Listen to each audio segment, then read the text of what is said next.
The message arrived on a Tuesday. All screens across Earth suddenly flickered, showing the face of a reptilian creature with gleaming golden scales and piercing red eyes. The alien spoke in perfect English, his deep voice echoing through homes, offices, and streets worldwide. People of Earth, I am King Zorvak of the Dravak Empire. Your planet now belongs to me. You have 30 days to surrender or face total destruction. We have conquered 1,000 worlds. You will be 1,001. The screen went black. For several minutes, the world stood still.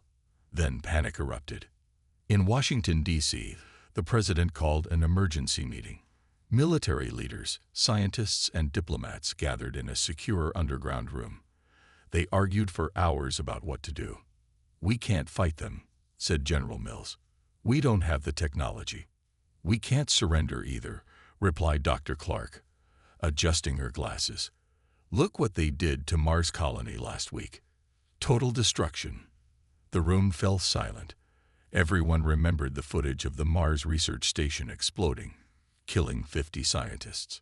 "There might be another way," said a quiet voice from the corner. All heads turned to look at Adam Wright, the head of special operations. The Dravak have a tradition. Their records show they sometimes accept challenges from planets they plan to conquer. One warrior against their king. If the planet's warrior wins, they leave that world alone. "That's insane," the general said. "Who could possibly fight their king?" Adam placed a folder on the table. "I have someone in mind."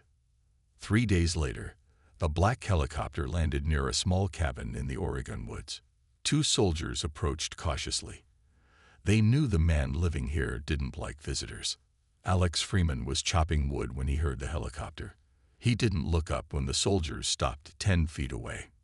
"Mr. Freeman," one called out, "the president needs to speak with you." Alex drove his axe into the stump and turned. He was tall and lean, with dark hair and a short beard. A long scar ran from his left eye to his jaw. His eyes looked tired and old, though he was only 35. "I'm retired," he said simply. The soldier held out a tablet. "Sir, please. It's about the alien message." Alex took the tablet.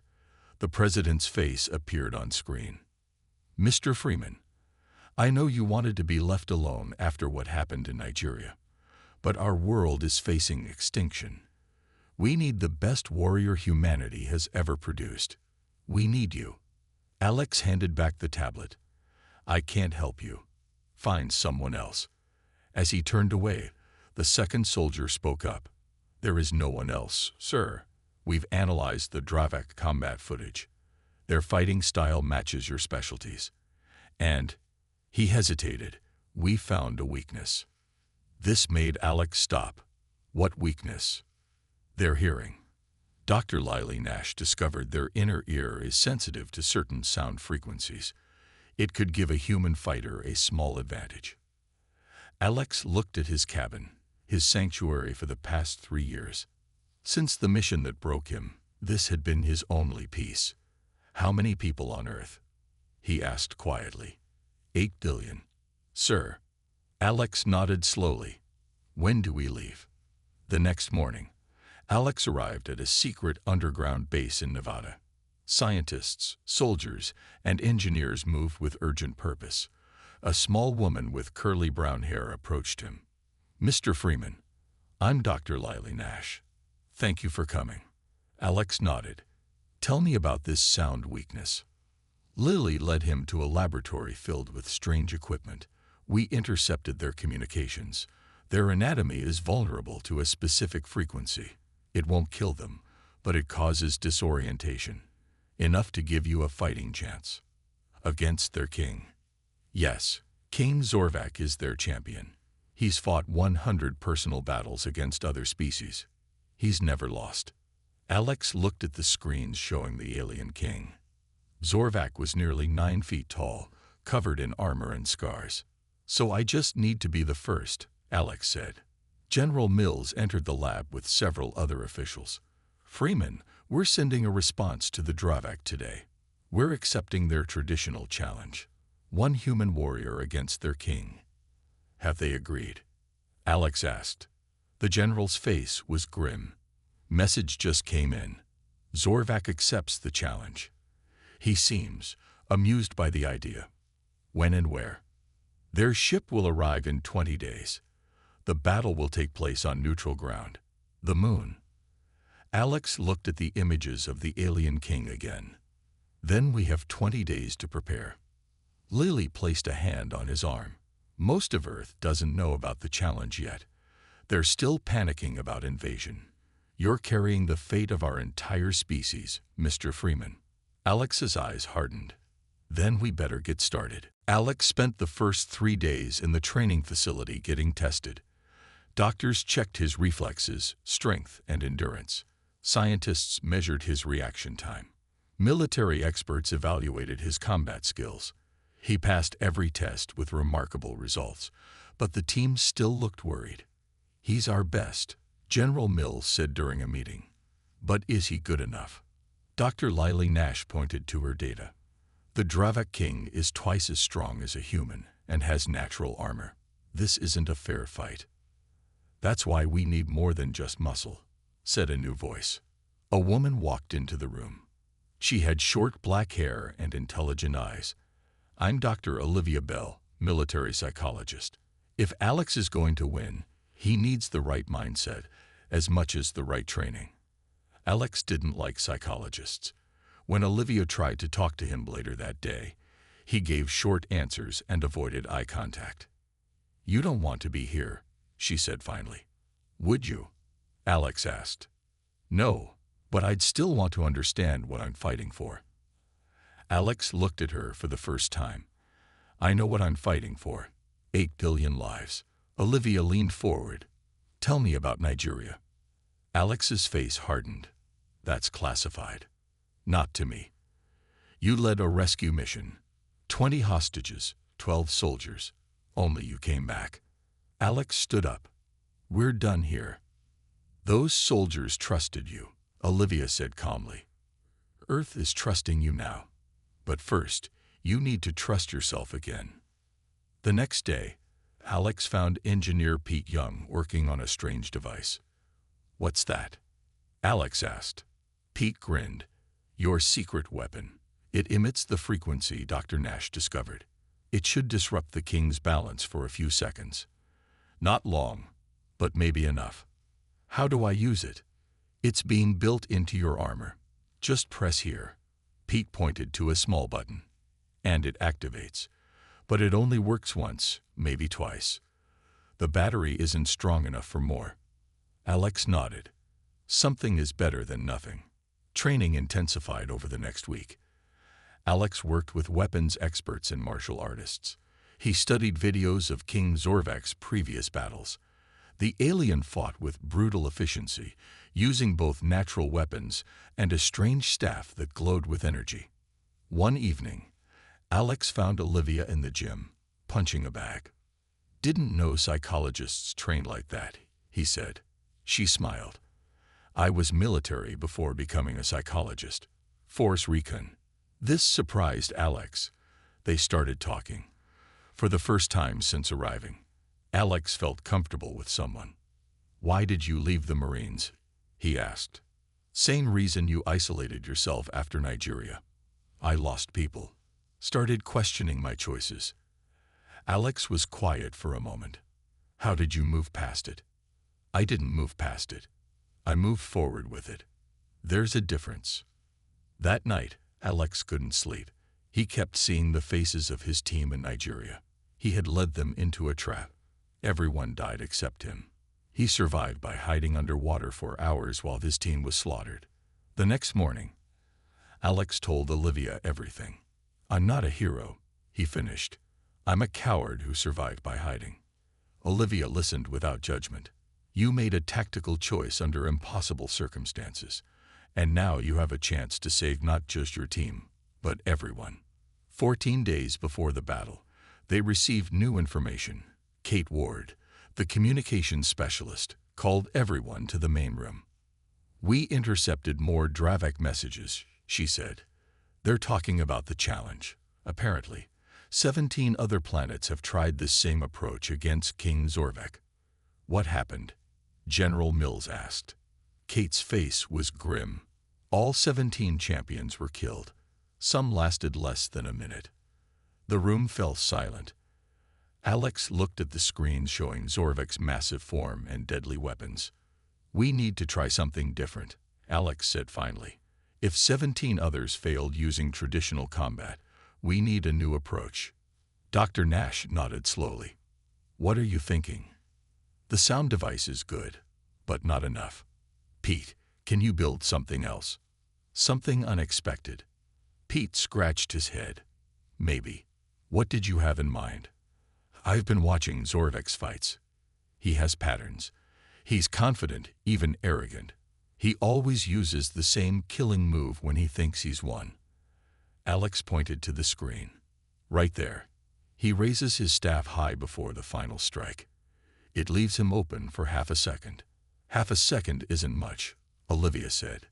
It's enough, Alex replied, if I'm ready for it. For the first time since accepting the mission, Alex felt a spark of hope.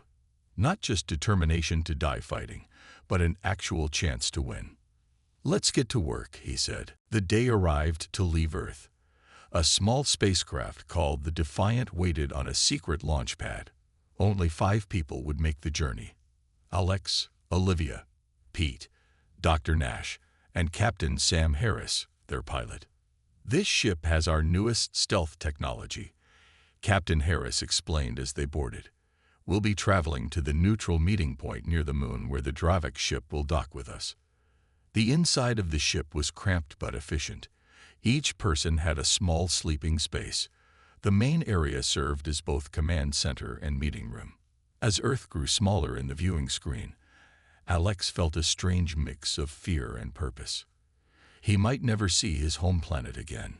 Having second thoughts, Olivia asked, sitting beside him. No, Alex said, just saying goodbye. Captain Harris was a veteran of the Mars missions. He had gray hair and steady hands that never seemed to shake. The journey will take 3 days, he told the team. Use this time wisely. Pete worked constantly on Alex's equipment. The main weapon was a combat staff made of advanced materials that could withstand the alien king's strength. I added something special, Pete said, showing Alex a hidden button. Press this and the end becomes electrified.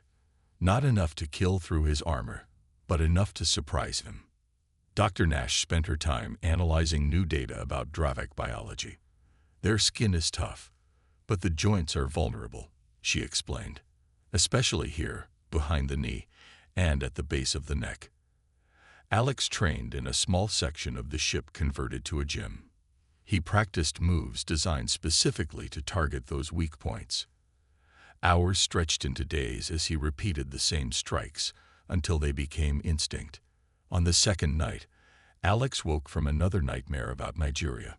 He went to the main area and found Olivia already there, looking at the stars. Can't sleep, she asked. Not well, Alex admitted. You? Same problem, different memories. They sat in comfortable silence for a while. What will you do if we succeed?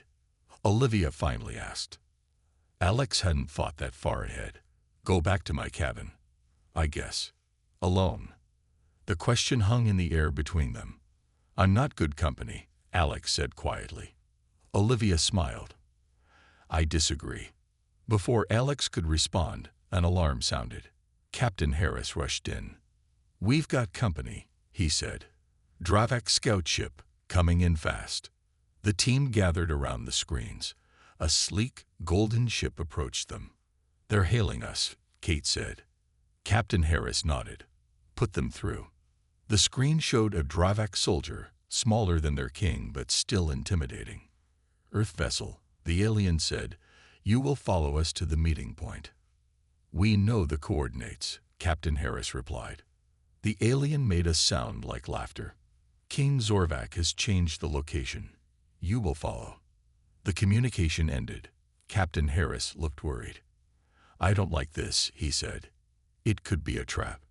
We don't have much choice, Alex pointed out. If we refuse, they might just destroy our ship. Captain Harris reluctantly changed course to follow the Dravak vessel. For hours, they traveled farther from Earth than planned. Finally, they saw it. A massive Dravak battleship, at least 20 times the size of their small craft. "That's not the meeting ship we expected," Dr. Nash whispered. The scout ship led them into a docking bay large enough to hold dozens of Earth vessels. As the Defiant landed, they saw hundreds of Dravak soldiers watching them. "This doesn't look like a neutral meeting point," Pete said nervously. "Stay calm," Alex said. "Remember the plan. No matter what happens, follow the diplomatic protocol." The ship's door opened with a hiss. Outside, a line of Dravak guards waited. "Human champion," one called out. "You will come with us." Alex stood up. Olivia grabbed his arm. "We stay together," she insisted. Those were the terms. The Dravak guard tilted his head. "The king has granted your team safe passage. But be warned, any sign of treachery will result in immediate execution." As they walked down the ramp onto the alien ship, Alex felt every eye watching him.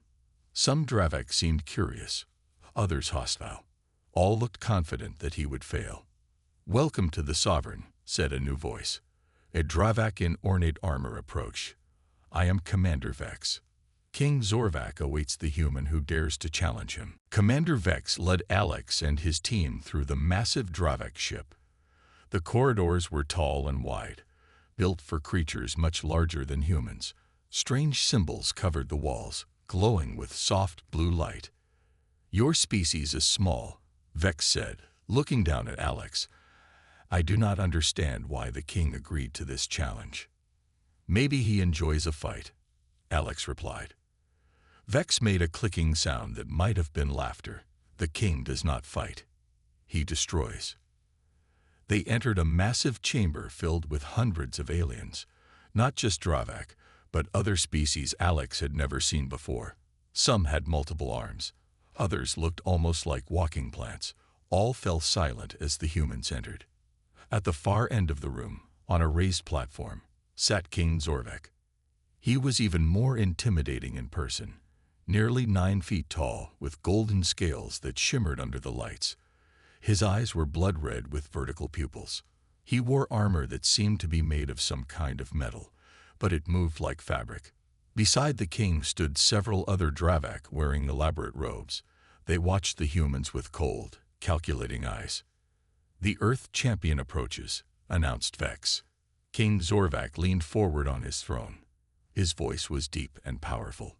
"So small. Are you truly the best warrior your planet could offer?" Alex stepped forward. "I am." The king's mouth opened in what might have been a smile, revealing rows of sharp teeth. 17 other worlds sent their champions to face me. All failed. What makes you different, human?" "I guess we'll find out," Alex said. This answer seemed to amuse the king. He stood up, towering over everyone in the room. "I accept your challenge, Earth Warrior. Tomorrow, we will battle in the Arena of Kings. If you win, your planet remains free. If I win, Earth joins my empire as a servant world." One of the robed Dravak stepped forward. "My king, there is the matter of the rules." "Ah yes," Zorvak nodded. "The battle will follow our ancient traditions. Each fighter may use one weapon of their choosing and wear one set of armor. No outside help is permitted once the fight begins. The battle ends when one fighter surrenders or dies." "We agree to these terms," Alex said. The king seemed pleased. "Good. You and your team will be given quarters for the night. Rest well, human. It will be your last opportunity to do so." As they were led away, Olivia whispered to Alex, "He's overconfident. That's good for us." Their quarters were surprisingly comfortable, though clearly designed for larger beings. Everything was too big. The beds, the chairs, even the cups for drinking. Once alone, Pete immediately began checking the rooms for listening devices. "Clear," he said after a few minutes. Dr. Nash pulled out a small computer. I recorded everything. Let me analyze the king's movements. What did you see? Alex asked. His left side moves slightly slower than his right, she said. And when he stood, he favored his right leg. Old injury, perhaps. Can I use that? Maybe. Target his left side when attacking. While they talked, Captain Harris explored their quarters. There are other aliens nearby, he reported. In rooms like ours, probably representatives from conquered worlds. We should talk to them, Olivia suggested. They might have useful information. Alex nodded. You and Sam try to make contact. Pete, keep working on my equipment. Lily, find out everything you can about the arena. As the others left to complete their tasks, Alex stood by the window, looking out at the stars. Somewhere out there was Earth, waiting to hear if they would remain free. Olivia and Captain Harris returned an hour later with valuable information. We spoke with representatives from 3 different planets, Olivia said excitedly. They told us something interesting about the King's armor. It's not just protective, Captain Harris added. It enhances his strength and speed. But it has a power source. Where? Alex asked. Here, Olivia pointed to a spot on her lower back. There's a small device embedded in the armor. It glows during combat. Could we disable it somehow? Captain Harris shook his head. Not from a distance. You'd need direct contact. Meanwhile, Dr. Nash had accessed the ship's information system using techniques developed for alien technology. The Arena of Kings is huge, she said, showing them images on her computer. 300 feet across, with walls 30 feet high. The ground is covered with sand. Any hazards? Alex asked. No traps, if that's what you mean. But there are viewing platforms all around. The king will be performing for his people. He'll want to make it dramatic. Pete finished his final adjustments to Alex's equipment. The staff is ready. The sound device is built in, along with the electrical charge. Both should work, but remember, you only get one shot with each. Alex took the staff and tested its weight and balance. It felt right in his hands. Morning came too quickly. Alex woke to the sound of heavy footsteps outside their door. A moment later, Commander Vex entered. It is time, human, he announced. The king awaits in the arena. Alex's team gathered around him. They had one final moment together before the battle. Remember everything we discussed, Dr. Nash said. Target his left side and watch for patterns in his movements. Pete handed Alex the combat staff. The sound device activates with the top button. The electrical charge with the bottom. Both work only once, so time them carefully. Captain Harris gripped Alex's shoulder. Earth is counting on you. Olivia stepped forward last. For a moment, it seemed like she might hug him. Instead, she pressed something small into his hand. A backup plan, she whispered. Use it if everything else fails. Alex looked down. It was a tiny device, smaller than his fingernail. What does it do? He asked quietly. It disrupts electronic signals at very close range. One use only. You'll need direct contact with the power source on his armor. Alex slipped the device into a hidden pocket in his combat suit. Thank you. Commander Vex led Alex through winding corridors while the rest of the team was escorted to a viewing platform. They eventually reached a massive door made of some dark metal. Beyond lies the Arena of Kings, Vex said. Many have entered. Few have survived. He studied Alex with his alien eyes. You fight well, human. Perhaps your death will be quick. The door opened with a deep rumble. Bright light poured in, along with the sound of thousands of aliens roaring and clicking and howling in their various languages. Alex stepped into the arena. The sand beneath his feet was red, not the tan color he expected. The thought crossed his mind that perhaps it was stained with the blood of previous challengers. Across the vast space stood King Zorvek. He wore his ceremonial battle armor, which covered most of his body except his head. In his hands, he held a massive staff with blades at both ends. Zorvak raised his weapon, and the crowd went wild. This was clearly a familiar spectacle to them, their king defeating another world's champion. A voice boomed over the noise of the crowd. The trial by combat begins. King Zorvak of the Dravak Empire against the human champion of Earth. Alex gripped his staff tightly and moved to the center of the arena. Zorvak did the same, his movements confident and unhurried.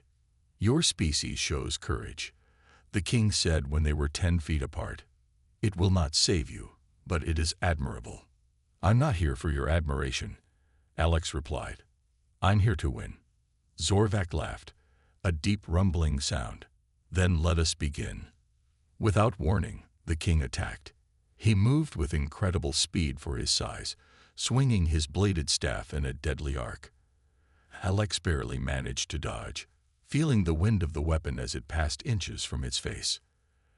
Alex countered with a quick strike toward Zorvak's left side, remembering Dr. Nash's observation. The king blocked it easily, but seemed surprised by Alex's speed. "You are quick, human," Zorvak said, "but quickness alone will not defeat me." The king pressed his attack, driving Alex backward across the arena. Each blow felt like being hit by a truck, even when Alex blocked with his staff. The vibrations traveled up his arms, numbing his hands. From the viewing platform, Alex's team watched anxiously. "He can't win by matching strength," Dr. Nash said. "He needs to use Zorvak's weight against him." As if hearing her, Alex changed tactics. Instead of blocking the next strike, he sidestepped and let Zorvak's momentum carry him forward. Alex struck at the king's leg as he passed, landing the first real hit of the battle. The crowd gasped. Zorvak turned, his red eyes narrowing. "First blood to you, human," he said, touching the small cut on his leg. "It will be your last success."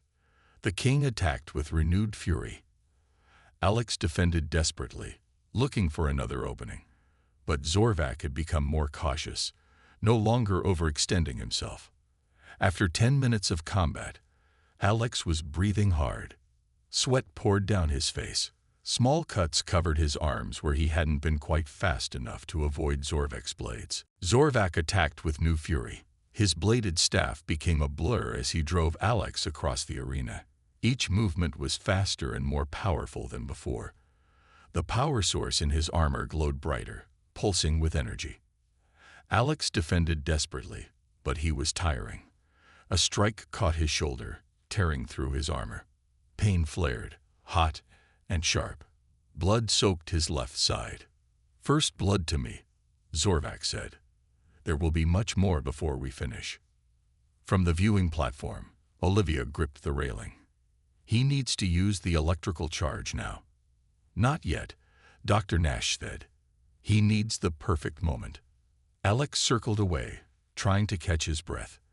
His injured shoulder throbbed with each heartbeat. He couldn't match the king's strength or endurance. His only hope was to outsmart him. Zorvak sensed weakness and pressed his advantage. He charged forward, his massive form casting a shadow over Alex. At the last possible moment, Alex dove to the side and rolled to his feet.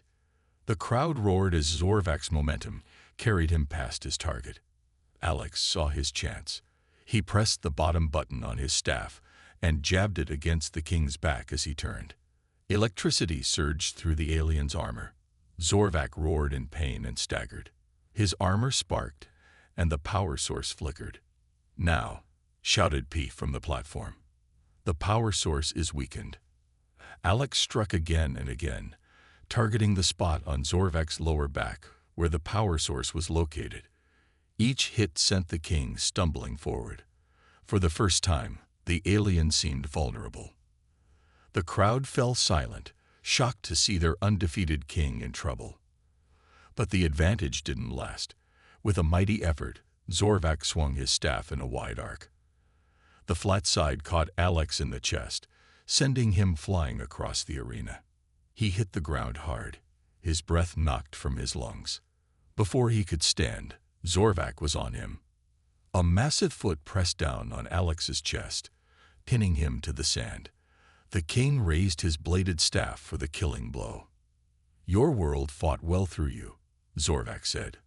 But like all others, Earth will serve the Dravak Empire. The staff descended.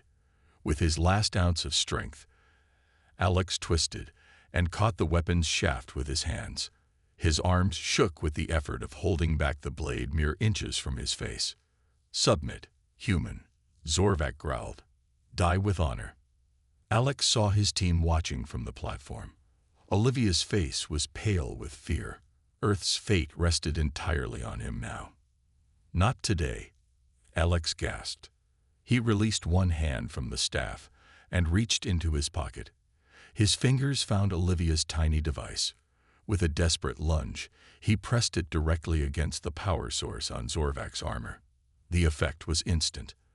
The glowing unit sparked and went dark. Zorvak's armor, once fluid and powerful, became rigid. The king stumbled back, suddenly struggling to move. "What have you done?" he roared. Alex rolled away and stood up, leveled the playing field. Without the enhanced strength from his armor, Zorvak moved more slowly. His natural strength was still impressive, but now Alex had a fighting chance. The crowd murmured in confusion. This had never happened before. Many stood to get a better view as Alex and Zorvak circled each other. "You think this changes anything?" Zorvak snarled. "I have defeated champions without my armor before." "Maybe," Alex said, "but not this champion." They clashed again. Without his armor's enhancement, Zorvak relied more on skill and experience. It was still a fearsome combination, but Alex could match it now. The battle became a deadly dance. Strike, counter-strike, feint, and dodge. Neither fighter could gain a clear advantage. Alex's smaller size and quickness balanced against Zorvak's natural strength and reach. Minutes passed. Both fighters bled from multiple wounds. Alex's vision began to blur from exhaustion. Zorvak's breathing grew heavy and labored. "You have earned my respect, human," the king said during a brief pause. "No one has fought me to a standstill before." "I'm not fighting for your respect," Alex replied. "I'm fighting for Earth's freedom." "Then come." Zorvak raised his weapon. "Let us finish this." They charged at each other one last time. Zorvak swung his bladed staff in his signature killing move, the same one that had ended 17 champions before Alex. But this time, his opponent was ready. Alex had studied that move. He knew exactly when Zorvak would raise his arms high for the downward strike, leaving his chest exposed for just a fraction of a second. In that brief moment of vulnerability, Alex thrust his staff forward with every ounce of strength he had left. The tip struck Zorvak directly in the center of his chest, finding the small gap between armor plates. The king gasped. His own attack faltered mid-swing. For a moment, the entire arena was silent. Then, slowly, King Zorvak dropped to one knee. "Impossible," he whispered. The arena was completely silent. 10,000 aliens watched as their undefeated king knelt in the sand, wounded by a human half his size. Blood dripped from Zorvak's chest, where Alex's staff had found its mark. The king looked up, his red eyes wide with disbelief. "How?" he asked. "How did you know that move?" Alex stood his ground, though he could barely remain standing. "I studied you. Every champion before me fought the same way. Head on, strength against strength. I knew I needed something different." A low murmur spread through the crowd. The robed Dravak officials at the edge of the arena stepped forward, uncertain what to do. This had never happened before. Zorvak struggled to rise. "It is not over, human. I can still fight." As he stood, something fell from his armor. A small device that landed in the sand. It was not the power source that Alex had disabled. This was something else. One of the robed officials saw it and rushed forward. "The amplifier," he shouted. "The king wears the forbidden amplifier." The crowd erupted in shocked exclamations. Even Commander Vex looked stunned. "What's happening?" Alex asked, not understanding the sudden commotion. From the viewing platform, Dr. Nash called down. It's some kind of prohibited technology. I think the king wasn't supposed to use it. The lead official, an older Dravak with faded scales, stepped into the arena. King Zorvak has violated the sacred laws of combat. The amplifier is forbidden in the trial by combat. It has been for 10,000 years. Zorvak snarled. I am the king. I decide what is permitted. Not in this, the official replied firmly. The law predates even your reign. It was written to ensure fair combat between champions. He turned to Alex. Human warrior, you have exposed a great deception. The king has used the amplifier in all his battles, not just yours. Alex looked at Zorvak, understanding dawning. That's how you defeated 17 champions. You cheated. I did what was necessary to maintain the empire. Zorvak growled. The official raised his hand. By our most ancient laws, this battle is forfeit. The human champion has won by default. No, Alex said, surprising everyone. Not by default. The battle isn't over. He raised his staff again. Let us finish this fairly. No enhancements, no power sources, just skill against skill. The crowd roared their approval. Even the Dravak officials seemed impressed by the human's honor. Zorvak studied Alex for a long moment. Then, slowly, he removed his damaged armor, piece by piece, until he stood in simple fighting clothes. Very well, human. We finish this as warriors. They circled each other again. Both were wounded and exhausted, but determination burned in their eyes. When they clashed, it was with pure skill. No technological advantages, no hidden devices. For 5 more minutes, they fought across the arena. The crowd watched in awe as the human and the Dravak king battled with everything they had left. Finally, Alex saw his opening. As Zorvak lunged forward, Alex stepped inside his guard and swept the king's legs from under him. Zorvak crashed to the ground. Before he could rise, Alex had his staff pressed against the king's throat. Yield, Alex said quietly. For a moment, it seemed Zorvak would refuse. Then, slowly, he nodded. I yield to the human champion. The official stepped forward. It is done. Earth has won its freedom. The arena exploded with sound. Not anger, as Alex had expected, but something like respect. The aliens stamped their feet and clacked their claws against the railings. Alex's team rushed from the viewing platform. Olivia reached him first, helping him stand as his legs finally gave out. You did it, she whispered. You actually did it. Alex smiled through his pain. We did it. All of us. The elder official approached them. Human champions, the Council of Elders requests your presence. There is much to discuss about the future relationship between Earth and the Dravak Empire. Empire, Zorvak said, rising to his feet. There may not be an empire after this. The official nodded gravely. The king's deception must be addressed. The 17 worlds whose champions were unfairly defeated deserve justice. In the days that followed, Alex and his team attended many meetings with the Council of Elders. Historic decisions were made. The 17 worlds that had been conquered through Zorvak's deception were granted independence. Earth was recognized not just as a free world, but as a respected new power. Zorvak was removed from the throne. His final words to Alex came during a private moment before the human team departed for Earth. You have destroyed what took me centuries to build, the former king said. No, Alex replied. I helped create something better. Your empire was built on lies. Whatever comes next will be built on fairness. As their ship approached Earth, Alex stood at the viewing window with Olivia. What now? She asked. Back to your cabin in the woods.